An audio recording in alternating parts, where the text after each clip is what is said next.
하나님의 말씀은 미가서 3장 5절로 8절을 보도록 하겠습니다. 미가가 3장 1절로부터 4절까지 그 재판관들을 향해서 신랄한 비판을 했어요. 재판관을 향해서.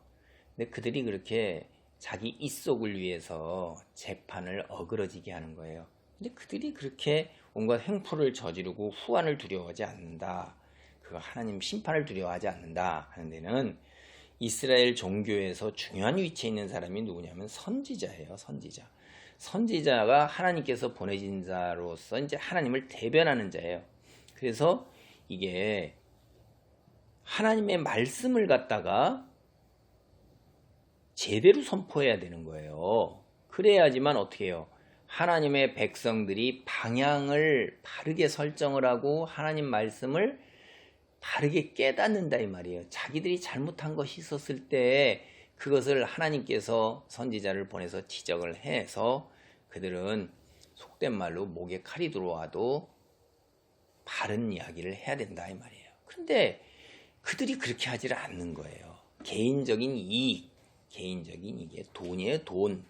거기에 이들이 그냥 완전히 매몰되어 있는 거예요. 그래서 돈을 주는 사람에게는 좋은 이야기, 하나님의 말씀이다, 예언이다 라고 이야기를 해주고, 돈을 주지 못하는 사람, 돈을 내지 못하는 사람에게는 이제 저주를 퍼붓는 거예요. 하나님의 말씀이 돈에 의해서 좌우되면서 거래되어 버린단 말이에요. 지금 무슨 얘기냐? 이 재판관들과 이스라엘 종교의 그 선지자들이 한 통속이고 한 물이란 말이에요. 같이 썩은 거예요. 여기 보세요. 내 백성을 유혹하는 선지자들이 이에 물 것이 있으면 평강을 외치나 그 입에 무엇을 채워주지 아니하는 자에게는 전쟁을 준비하는도다. 그러니까 이에 문다는 게 씹어 먹잖아요. 뇌물 주는 것 이런 걸 상징하는 건데 뇌물 주고 돈이 되는 자에게는 평화 이렇게 얘기하는 거예요. 근데 그것을 채워주지 못하는 자는 어떻게 해요? 전쟁이에요. 전쟁을 선포해요. 평화라는 것은 하나님께서 선지자들의 말씀을 통해서 하나님과 언약관계에 있는 하나님의 백성들에게 내려주시는 축복이에요. 그것이 시편 85편 9절로 14절에 분명하게 나와 있어요. 그런데 이게 이들이 뭐예요 지금? 거짓 선지자잖아요. 입에서 나오는 게 뭐예요? 다 평화와 그 다음에 전쟁인데 입안에 무엇을 채워주느냐? 돈, 뇌물, 뭘 채워주느냐 이 말이에요. 그걸로 기준돼 가지고선 이들이 하고 있는 거예요. 참 기가 막힌 거죠. 참. 하여간 우리가 참 그래서 이런 상황이 벌어졌을 때 여러분 돈이라는 것이 하나님보다 더 중요하게 된 거예요. 성경은 늘 얘기해요. 하나님이냐 만몬이냐. 물론 하나님께는 돈은 아무것도 아니죠. 물질이고 썩어지고 아무것도 아닌데 인간은 인간의 관점에서 인간에게는 돈이 신이에요. 하나님과 같은 능력이 있는 것입니다. 그래서 하나님이냐 돈이냐 할 때 대부분의 많은 사람들은 세상 사람들은 돈을 선택해가고요. 그리스도인이라 할지라도 순간순간마다 돈의 유혹에 넘어가서 실패하는 경우가 적지 않다 이 말이에요. 그래서 돈이 하나님보다 더 큰 권능을 발휘하고 그런 거예요. 이 여기에 나오는 선지자들도 뱃속을 채우기 위해서 그걸 돈을 하나님의 대신하여 하나님으로 삼고 수치를 영광으로 삼고 땅의 것만 생각하는 거예요. 이 성직자들이 더러운 부당이익 살아간다. 이거 절대 용납되어서는 안 돼. 불행하게도 동양과 서양 우리 주변 옛날이나 지금이나 마찬가지 현상을 볼 수가 있습니다. 하나님 백성이 순결해지고 교회가 순결해지는 것은 하나님 말씀을 기준으로 해서 지도층도 변화되어야 되고 하나님의 백성들도 지도층에 대해서 듣기 좋은 말, 축복의 말, 형통해 하는 말 이런 것만을 갖다가 자꾸 압박을 가해서는 안 되는 거예요. 하나님의 말씀, 성경에 있는 그 말씀 그대로 보면서 세상 잠깐 지나가는데 세상 지나가는 것에 자꾸 지금 당장에 누리는 것만 보고 있는데 조금 잠시 후에 하나님 앞에 섰을 땐 있죠. 어떻게 돼요? 이거 완전히 개똥이에요. 배설물이라 이 말이에요. 사도 바울이 얘기한 거. 그 다음부터는 어떻게 하는 거예요? 수치와 부끄러움 속에서 영원한 시간 동안 뭐 할 걸 이렇게 하면서 사는 건데, 그래서 하나님의 말씀을 바로 알고 깨닫고 순종해야 되는 거예요. 하나님께서 종교를 빙자해서 그 부정한 재판관들, 상류층들 정당화 시켜주고 부자들을 갖다가 이렇게 마음을 든든하게 해주고 이 자기 입속을 챙기는 자들 어떻게 할 건가? 오늘 본문에 보면 그들 밥그릇 빼앗는다는 거예요. 그들의 밥그릇을 빼앗는다는 거예요. 6절입니다. 그러므로 너희가 밤을 만나리니 이상을 보지 못할 것이요 어둠을 만나리니 점치지 못하리라 하셨나니 이 선지자 위에는 해가 져서 낮이 캄캄할 것이라.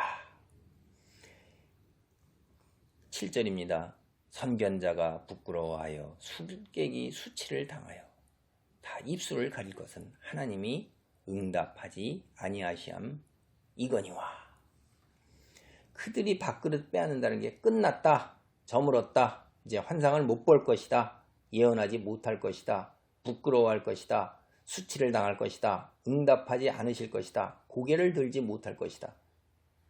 얼마나 많은 동사로 이렇게 심판의 결과를 얘기하고 있습니까? 기본적으로 밤과 흑암을 만나게 하시는 것은 이게 참 일종의 역설이에요. 선지자들이 이상을 보는 것은 주로 밤이에요. 그들이 환상을 보고 꿈을 보는데 밤에 보는데, 근데 밤에 아무것도 못 보는 거예요. 밤이 아무것도 못 보게 되는 거예요. 은사를 거둬왔기 때문에. 그 다음에 또한 점칠 수 없게 한다.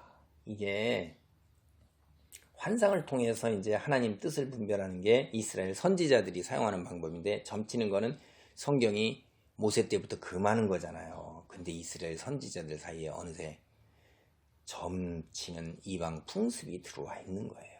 자기네들 돈 버는데 이용하고 있는 것입니다.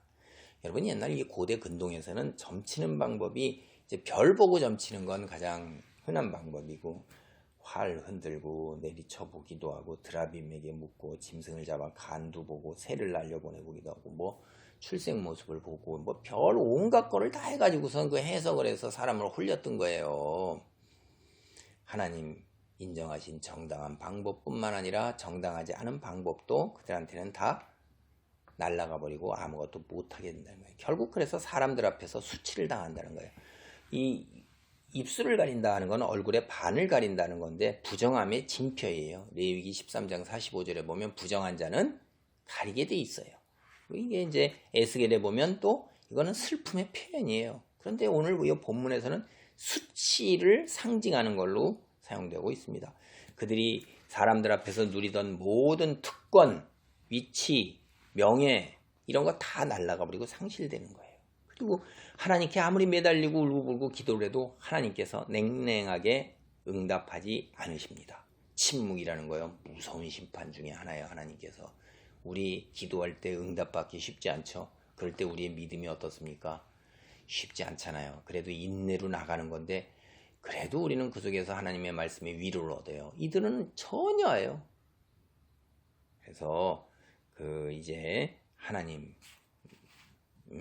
말씀을 따르지 않는 자들이 받는 것은 무서운 것이죠. 이제 미가 자기 자신은 어떠냐 하는 걸 8절에서 얘기합니다. 나는 여호와의 영으로 말미암아 능력과 정의와 용기로 충만해져서 야곱의 허물과 이스라엘의 죄를 그들에게 보이리라. 하나님의 성령에 사로잡힌 자는 능력과 정의와 용기가 있는 거예요. 그래서 이 당대의 남유다 왕국과 북이스라엘의 허물과 죄를 하나님 그들 앞에 당당하게 선언하는 거예요. 이게 능력과 정의와 용기 이 세 가지를 얘기하잖아요. 그래서 오늘 본문에서는 이게 성령 임재의 증거인 것입니다. 우리는 미가가 위험을 무릅쓰고 원수들을 대적하는 거예요. 여기 미가를 도와주는 사람, 선지자를 도와주는 사람은 아무도 없어요. 왕도 그렇고 고관도 그렇고 재판관도 그렇고 부자들도 그렇고 심지어는 백성들도 미가의 이야기를 듣지를 않습니다. 불편하거든요. 이게 그래도 홀로서라도 당당하게 하나님의 말씀을 증거할 각오가 돼 있어요. 하나님의 영으로 무장했기 때문에 미가는 하나님의 정의를 선포하고 그 정의를 향해 나아가는 거예요. 용감하게 싸울 준비가 되어 있는 것입니다. 마치 예수님이 말씀에서뿐만 아니라 스스로 자발적으로 불의를 당하시고도 승리하심으로 하나님의 정의를 완성시켜 나간 거하고 같은 거예요. 하나님의 권능을 받은 선지자, 하나님의 사람, 종, 하나님께 선택받은 자들은 비장한 각오가 있어야 돼요. 선지자가 죄에 흠뻑 젖어 있으면서 죄인이라는 거 인정하지도 않고 그렇게 한다면 이게 무엇이 되겠어요? 본인도 망하지만 백성도 함께 망하는 거예요. 선지자들, 백성에게 할 수 있는 일, 권력이 없어요. 우리는 말씀을 선포하는 거에는 할 일이 없어요. 그의 말을 귀담아 듣는 자 별로 없을 거예요. 듣기 싫어하고 듣기를 거부하고 혐오하는 자들이 훨씬 더 많을 거예요. 그래서 선지자는 모든 위험을 무릅쓰고 꾸짖어야 되는 거예요. 선포해야 되는 거예요. 참 미가가 했던 체험 오늘날 우리에게도 시사하는 바가 많습니다. 우리가 물질에 취해 있어요. 형통함과 축복에 취해 있어요. 하나님의 사랑이라는 그 말씀에 취해 있습니다. 그래서 안타깝게도 사람들은 이 땅에서의 형통을 위해서, 이 땅에서의 축복을 위해서 그 하나님의 교회에 출석하고 목사의 말씀에 맹종하는 걸로 나가요. 그래서 오늘도 안타까운 일들이 있죠. 빛과 진리의 교회라고 나오는데 인분을 먹으라고 그러니까 지도 리더에 들어가기 위해서 그렇게 먹고, 그러니까 그거 이제 이단에 빠지고 이러는 게 다 이 땅에서의 형통과 축복을 추구하는 기복신앙 속에서 이렇게 되고 그러는 건데, 이게 악한 영들이 휘둘리면 휘둘리는 거예요. 하나님의 말씀을 바르게 깨달으면서 그것이 내 심장과 폐부를 찌르고 내 귀에 듣기 싫다 할지라도 성경을 봐서 앞뒤로 문맥으로 봐서 과연 이 말씀의 의미가 뭔가, 메시지가 뭔가를 바로 깨닫고 그거는 알아야 되죠.